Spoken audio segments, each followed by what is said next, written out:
When Alabama lineman Austin Shepard isn't playing football, he's raising money for Children's of Alabama. And everyone was given these shirts when they went into the commission meeting. I mean everyone, security guards, commissioners, well, even the media. Now we want to reveal a secret about live TV. I'm actually standing on a ladder. I tell you this because the tree behind me is 40 feet tall. That's about 8 of me. Once the Myrick's house is built, the view from their property is going to be changing because they're now part of another community that's rebuilding from the April tornadoes. The tornado left the library at Center Point Elementary intact, but take a look. It took off the roof, walls, wiped out entire classrooms. On Monday, when seniors sat down on the bus, they found this notice saying that as of next Thursday, all routes to the senior centers will be terminated. Both families are already looking forward to December 20th. That's the day they'll get the keys to their house and walk through the front doors for the first time as homeowners. They're already thinking about where the Christmas tree will go and what walls they'll hang family pictures on. You grow up in a place and you kind of don't want to let go of it. The April 27th tornado forced then 16-year-old Bradley Knobloch to let go of his childhood house. Behind his new one are trees, similar to the ones he handed out for his Eagle Scout project. I kind of headed up distributing them and everything and planted them in people's yards.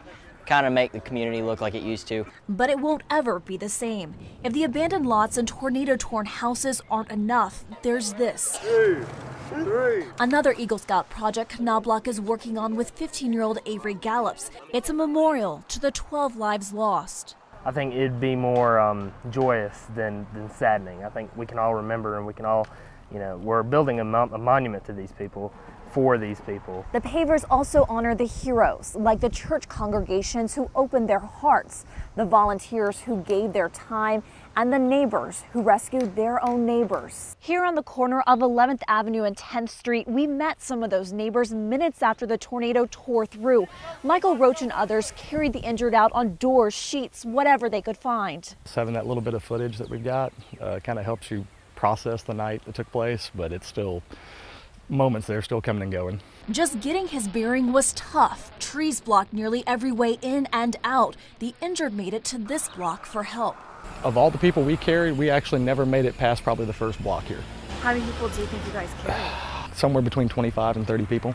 Roach has rewatched video from that night, bringing more faces into focus. Miss Lynette, the first lady we carried, was alive, conscious, and appeared to be partially decapitated, but was thanking us the entire ride. And one he'll never forget. It had a 2x4, it appeared sticking through his collarbone and protruding out of the backside of his shoulder.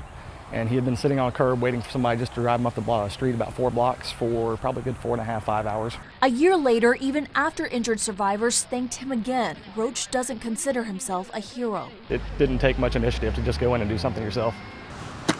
It's an attitude seemingly characteristic of young and old in Pleasant Grove. Is that not our job? Is that not, that's what the Boy Scouts are here for. We're here to serve our community. That's the way we were raised. We've been raised to help people and to give back to people that's given to us. In Pleasant Grove, Anora Gathings, ABC 3340.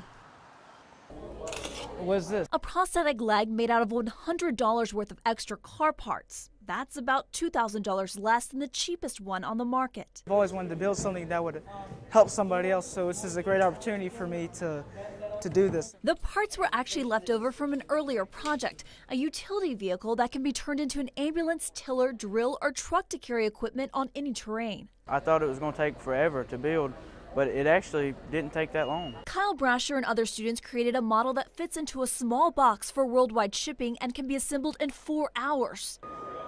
Its first stop, Honduras, where they'll teach local teenagers how to build them. Just amazing, because just to see somebody else, just like us, from another world, like another country, build something that we did. Christian McDonald is part of another group of students working on a lighter prosthetic leg. It's made out of a crutch and can be adjusted to grow with children. They'll be fitting amputees in Honduras. It's very moving to really change someone's life, because that's really what it's all about. A documentary is also being shot about these students and their work with the hopes that it will inspire others. We also have a voice and say that we can change the world also. And they're trying. In Clara, Anora Gathings, ABC 3340.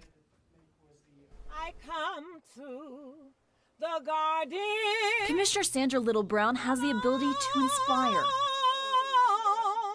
3 weeks ago, she was diagnosed with breast cancer. I was able to detect it real soon it was confined in one location. So I had to lose both breasts because of that, even that. Just imagine if it had gotten all over my body. Probably would have had a funeral. Sally Sykes' sisters and daughters have also found breast lumps. She encouraged Brown to act quickly and started a prayer group. She can handle any situation, and she can get a crowd with her too. And we follow her because we have a lot of confidence in her. Brown's confidence and strength tackled the disease that 250,000 other women will be diagnosed with this year. 40,000 will die, many of them African American women. I wouldn't put this on the table for any other woman to come by and pick up. I can handle this, and I'm going to handle it for His glory. But she isn't doing this alone. I'll never forget April 22nd, 1999 at 3:22 p.m. when I was told I had cancer. Neither will the Hales. Sheriff Mike Hale still wears pink ties 3 years after his wife beat breast cancer. For the guys, we don't know what to say. We don't ever know what to say. But ladies like Diana and the girls that you've met, they answer the questions. They know what to say. And it's simple. Listen to these survivors. Early detection is key. Have ever known. Now I had songs since I had all this. Brown will return to the courthouse soon. Now that she's cancer-free, she plans on announcing a cancer awareness effort with the sheriff then. But first, she'll walk in the Susan G. Komen Walk this weekend as a survivor.